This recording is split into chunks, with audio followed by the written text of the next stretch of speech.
നിയന്ത്രണം വിട്ടുമറിഞ്ഞ മീൻവണ്ടിയിലെ മീൻ മുഴുവൻ കൊള്ളയടിച്ച് നാട്ടുകാർ.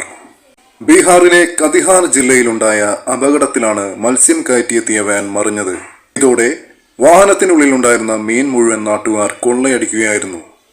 വാഹനം അപകടത്തിൽപ്പെട്ടതോടെ തടിച്ചുകൂടിയ നാട്ടുകാർ കിട്ടിയ അവസരം മുതലാക്കി മീൻപെട്ടികൾ മുഴുവൻ തട്ടിയെടുക്കുകയായിരുന്നു. സംഭവം നടന്ന് നിമിഷങ്ങൾക്കുള്ളിൽ തന്നെ മീൻ മുഴുവൻ അപ്രത്യക്ഷമായി. സംഭവത്തിന്റെ വീഡിയോ ദൃശ്യങ്ങൾ ഇപ്പോൾ സോഷ്യൽ മീഡിയയിൽ വൈറലാണ്. പ്രായമായവർ മുതൽ കുട്ടികൾ വരെ മീൻ കൊള്ളയടിക്കുന്നതിനായി മറിഞ്ഞുകിടന്ന വാഹനത്തിനടുത്തേക്ക് സഞ്ചികളുമായി ഓടിക്കൂടുന്നതും മീൻ വാരി നിറയ്ക്കുന്നതും കാണാം. റോഡിലൂടെ നടന്നു വരികയായിരുന്ന കുട്ടിയെ ഇടിക്കാതിരിക്കാൻ വേണ്ടി എടുത്തപ്പോൾ ഉണ്ടായ ഒരു